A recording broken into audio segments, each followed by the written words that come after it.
할렐루야, 평안하십니까? 반갑습니다. 어제는 우리 교회를 방문하셨던 박화목 선교사님과 여수에서 시간을 좀 보내느라고 이 새벽 묵상 말씀을 올리지 못했습니다. 죄송하게 생각합니다. 오늘 우리가 함께 묵상하는 하나님의 말씀은 누가복음 4장 31절부터 44절까지 말씀입니다. 오늘의 성경에서 우리는 예수님이 귀신을 쫓아내시고 많은 병자들을 고쳐주시는 것을 볼 수 있습니다.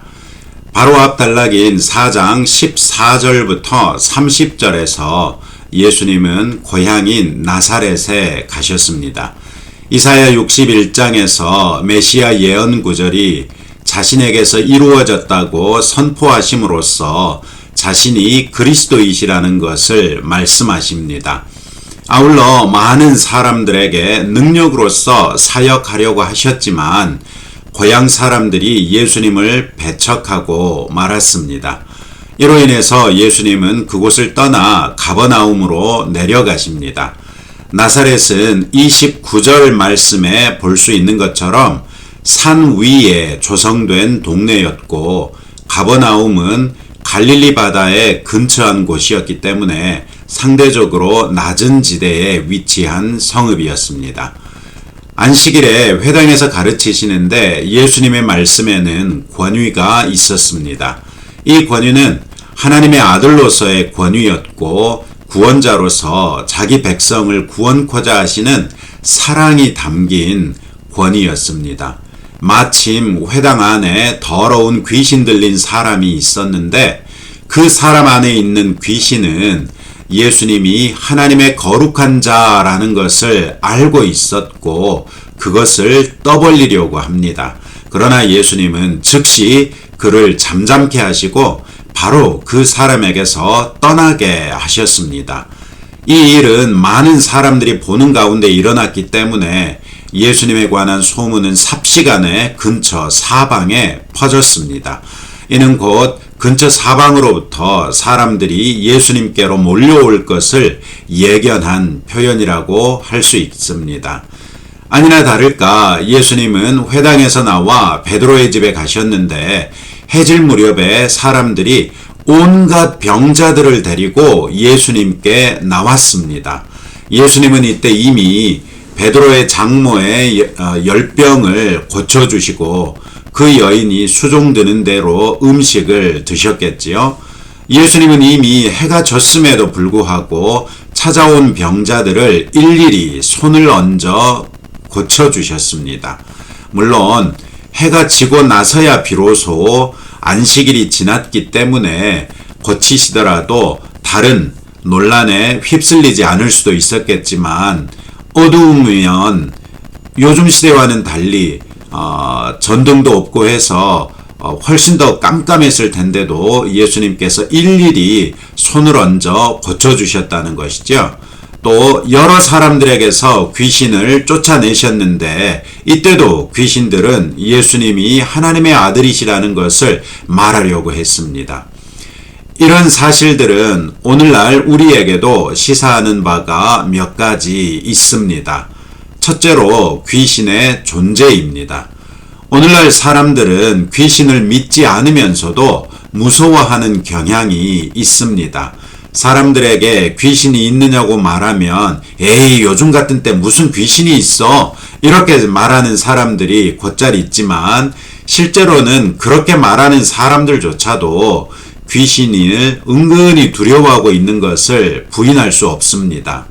그러나 귀신은 성경시대에만 있는 것이 아니라 오늘날에도 있습니다. 무당들이나 점쟁이들이 있는 것만 봐도 오늘날에도 귀신이 있다는 것을 알 수 있습니다. 오늘의 성경은 귀신의 정체와 그것들이 하는 일을 우리에게 알려주고 있죠. 오늘의 성경에서 보면 귀신은 사람들 안에 침투해 들어가서 그 사람들이 건강한 사람으로서 살아가지 못하도록 방해한다는 것을 볼 수 있습니다. 그 인격의 통전성을 깨뜨려서 자신이 원치 않는 일을 하게 하거나 육신의 건강을 상하기도 하고 정신적으로 피폐해지게 하기도 합니다. 성경에서 보면 귀신은 타락한 천사들로 악한 영이라고 할 수 있고 사탄의 하수인이라는 것을 알 수 있습니다. 이런 사실을 가르쳐주는 대표적인 성경 구절이 요한계시록 12장 7절부터 9절까지의 말씀이지요. 귀신들은 사람들을 미혹하고 유혹하여 죄를 벗어나지 못하게 하므로 멸망으로 치닫게 하거나 정신적, 육체적인 고통을 주기도 하고 교회와 성도를 공격하여 하나님의 뜻을 이루지 못하도록 방해하기도 합니다. 오늘의 성경은 귀신이 예수님의 정체를 알고 있다는 것을 말하며 사도행전 19장 15절 말씀에도 보시면 악귀가 대답하여 이르되 내가 예수도 알고 바울도 알거니와 너희는 누구냐 이렇게 말하는 것을 보면 귀신은 예수님을 믿어 구원을 얻은 하나님의 자녀들 또한 알고 있다는 것을 알 수 있습니다. 귀신은 우리도 알고 있다는 말이겠지요. 오늘의 성경에서 예수님은 귀신에 대하여 그 권위에 있어서 우위를 점하셔서 귀신에게 명령하여 내어 쫓으셨습니다. 이는 오늘날 예수님의 이름의 권세를 가진 우리 그리스도인들에게도 동일하게 적용됩니다. 우리의 능력이나 우리의 이름으로 귀신을 쫓는 것이 아니라 하나님께서 우리에게 주신 예수님의 이름의 권세로서 우리 또한 귀신을 쫓을 수 있다는 것입니다.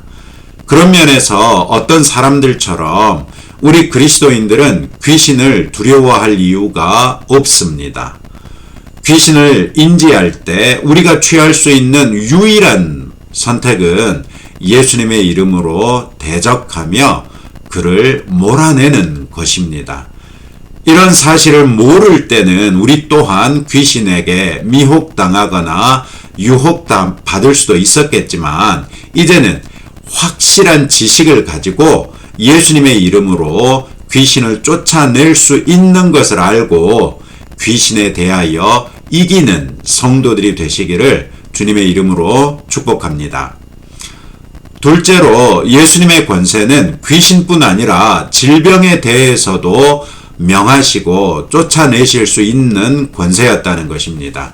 예수님은 귀신을 쫓아내시는 것은 귀신 역시 타락한 영으로서 인격체이기 때문에 그럴 수 있을 것으로 보이지요. 그런데 오늘의 성경 39절 말씀을 보시면 예수님이 베드로의 장모에게 깃든 열병을 꾸짖으셨다는 것을 볼 수 있습니다. 질병은 인격체가 아닌데도 불구하고 예수님은 그것을 꾸짖어 떠나게 하셨습니다. 이런 사실은 예수님의 권세가 인격체뿐 아니라 비인격체들에게도 동일하게 적용됐다는 것을 알려주는 사실이지요. 예수님은 전지전능하신 삼위 하나님의 제2위격 성자 하나님으로 영원하신 하나님의 권위와 권세를 가지시지요. 그렇기 때문에 예수님의 권위나 권세가 적용되지 않는 영역이 있을 수 없습니다. 그리고 가장 일반적으로 예수님의 권위와 권세가 적용되는 방식은 역시 말씀을 통해서였습니다. 그렇기에 예수님의 말씀은 하나님의 말씀과 다를 바 없어서 말씀하신 대로 이루어진 것이겠지요. 셋째, 39절 말씀은 또한 베드로의 장모가 열병에서 낫자마자 예수님을 수종들었다고 말합니다. 이는 예수님의 은혜를 경험한 사람은 그분을 자원하여 섬기게 된다는 것을 보여주지요. 이는 오늘날도 우리 또한 예수님을 주님이라 부르며 예수님의 말씀에 자발적으로 순종하고 그분께 섬기기를 원하는 삶을 살고 있는 것과 마찬가지입니다. 이와 같은 섬김은 은혜를 경험한 사람에게는 자연스러운 일에 지나지 않습니다. 예수님이 능력으로서 베드로의 장모의 질병으로부터 자유케 하셨던 것처럼 예수님의 복음을 통해 우리가 예수님을 만나게 되면 예수님은 우리를 묶고 있는 그 어떤 종류의 족쇄로부터도 우리를 끊어 자유케 해주시는 분이십니다. 죄로부터도 자유케 하실 수 있고 모든 종류의 중독으로부터도 자유케 하실 수 있으며 질병으로부터도 자유케 하실 수 있고 무지로부터도 자유케 할 수 있으며 교만으로부터도 자유케 할 수 있고 욕심과 이기심으로부터도 자유케 하실 수 있습니다. 우리를 사로잡아 우리의 인생을 풍성하게 향유하지 못하게 방해하는 모든 종류의 족쇄로부터 예수님의 복음은 우리를 능히 끊어 자유케 해 주실 것입니다. 여러분을 묶고 있는 것이 무엇이든지 여러분이 지금까지 아무리 노력해도 끊을 수 없었던 족쇄가 있습니까? 이제 그것을 예수님의 이름으로 하나님께 올려드려 보십시오. 하나님께서 능력으로서 그 족쇄를 끊어 여러분을 자유케 해달라고 기도하시기 바랍니다. 우리가 진리 되신 예수님을 알진대 진리가 우리를 자유케 할 것입니다. 넷째로 예수님은 베드로의 장모 집 앞에 모여든 모든 병자들에게 일일이 손을 얹어 그들을 낫게 하셨고 귀신들도 쫓아내셨습니다. 이는 예수님이 주님으로서 모든 사람을 섬기는 주님이시라는 것을 보여줍니다. 세속적인 지도자들은 대부분이 자기 자신으로 대변되는 세력의 이익을 위하여 자신에게 주어진 권한을 행사했습니다. 그렇게 세상의 지도자들은 군림하는 지도자가 되기 쉬웠습니다. 그러나 예수님은 백성의 필요를 보셨을 뿐 아니라 백성이 미처 보지 못하던 그들의 영적 필요까지도 보시고 그들 한 사람 한 사람을 손을 얹어서 자유케 해주시는 섬기는 지도자셨습니다. 이것은 우리 그리스도인들이 남을 대할 때 어떤 태도를 견지해야 하는가에 관하여 중요한 교훈을 줍니다. 우리는 결코 우월의식을 가지고 남을 대할 수는 없다는 것입니다. 자칫 우리가 구원 얻은 그 특권적인 위치를 지나치게 의식하여서 아직 예수님을 믿지 않는 사람들을 마치 지옥의 영벌에 던져질 사람으로 보고 경시할 수 있습니다. 그러나 이런 태도로는 단 한 명도 전도하여 구원에 이르게 할 수 없습니다. 하나님께서 구원하시기를 원하시는 사람들에게 결코 다가설 수 없다는 것입니다. 예수님조차도 구원하시기 위해 사람들에게 일일이 다가서셨다는 것을 주목하십시다. 우리가 경원시해도 될 만한 사람은 단 한 명도 없습니다. 이 사실을 분명하게 인지하시고 누구에게든지 온유한 마음과 사랑으로서 대하시고 그분 또한 예수님을 믿어 구원에 이르기를 간절히 소원하는 그런 마음으로 다가설 수 있기를 바랍니다. 다섯째로 예수님은 하나님의 아들됨과 관련하여 귀신들의 증언을 필요치 않으십니다. 이는 예전에도 말씀드린 바 있지만 귀신들의 증언은 오히려 예수님의 사탄과 모종의 관계가 있다는 오해를 불러일으킬 수 있어서 예수님의 권위나 사역에 오히려 방해가 될 뿐입니다. 그렇기에 예수님은 마귀의 입을 막으셨던 것이지요. 또한 예수님이 사탄의 시험을 이기신 것도 기억하셔야 합니다. 사탄은 예수님을 위하여 무엇인가를 하는 존재는 결코 아니고 그의 수하들인 귀신들 역시 예수님을 위하여 무슨 일인가를 하는 그런 존재는 절대로 아닌 것이지요. 예수님의 하나님의 아들 되심은 이미 예수님이 세례를 받으실 때 성령께서 강림하시고 하나님께서 하늘로부터 나는 음성을 통하여 증거해 주셨습니다. 더 이상의 증거가 필요치 않습니다. 더 이상의 증거를 요구하는 것은 믿음이 없거나 부족한 것을 드러낼 뿐입니다. 그리고 예수님에 대하여 믿음이 없는 것은 마치 직전단락에서 예수님의 고향 나사렛 사람들이 예수님을 배척했고 그런 까닭에 예수님의 능력과 가르침을 받을 수 없었던 이유가 됩니다. 혹시 내 삶에 예수님의 능력과 가르침이 겉돌고 있지는 않습니까? 그저 성경책은 내 눈에서만 지나갈 뿐이고 하나님의 말씀은 내 귓전만 스치고 지나가고 있지는 않습니까? 내가 성경을 읽을 때 그 성경이 나의 머리에서 멈추는 것이 아니라 내 마음에까지 와닿아서 나를 회개로 이끌고 결단할 수 있게 해야 되는데 그저 아무 책이나 읽고 넘어가는 것처럼 읽고 있지는 않느냐는 것입니다. 설교 말씀을 들을 때 하나님의 말씀이 내 마음에 사무쳐서 그 말씀 앞에 몸서리치며 회개하고 하나님 앞에 엎드릴 수 있어야 하고 하나님의 은혜를 누리며 기뻐할 수 있어야 하는데 그저 졸립기만 한다든지 그저 내 귓전만 스치고 지나가는 말이 되지 않느냐는 것입니다. 만약 그러신다면 예수님에 대한 믿음이 없기 때문이라는 것을 인정하시기 바랍니다. 그리고 온전한 믿음에 이룰 수 있도록 하나님의 긍휼과 자비를 구하셔야 합니다. 다른 무엇보다도 믿음을 위하여 기도하시기 바랍니다. 42절부터 44절에서 예수님을 독점하려 한 가버나움 사람들에게 예수님은 내가 다른 동네들에서도 하나님의 나라 복음을 전하여야 하리니 나는 이 일을 위해 보내심을 받았노라 이렇게 말씀하십니다.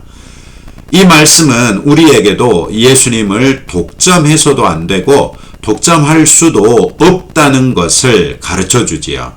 예수님은 모든 사람을 구원하시기 위해 오신 분이시라는 것을 잊지 마십시다. 아무리 예수 그리스도 안에서 우리가 누리는 은혜와 평강과 복이 크더라도 결코 예수님을 독점하려 들지 마십시다. 예수님을 더 많은 사람들과 함께 나눔으로써 주님의 기쁨과 영광이 될 뿐만 아니라 우리의 기쁨 또한 더욱 커지게 할 수 있습니다. 오늘 또 이런 말씀을 붙들고 우리가 함께 기도하기를 원하는데요.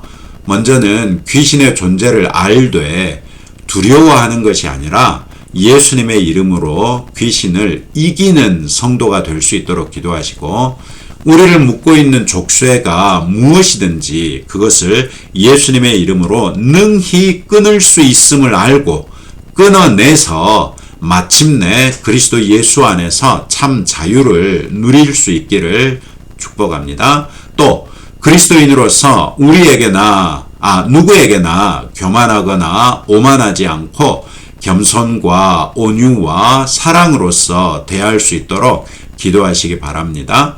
예수님을 독점하지 않고 더욱 널리 전파함으로써 주님께 영광과 기쁨이 되고 우리의 기쁨 또한 증폭될 수 있도록 기도하시기 바랍니다. 또 요즘 우리나라의 시국을 보시면서 우리나라를 위해서 함께 기도하겠습니다. 기도합시다. 하나님 아버지 감사합니다. 오늘 또 아버지의 말씀을 통하여 우리에게 도전해 주신 대로 우리가 아버지의 말씀을 따라 기도하기를 원합니다. 주님, 우리도 귀신의 존재를 인정할 줄 아는 자들이 되게 하시되 두려워하는 것이 아니라 예수님의 이름으로써 귀신을 이기는 성도들이 될 수 있도록 인도하여 주시고 우리를 믿음으로 붙들어 주옵소서.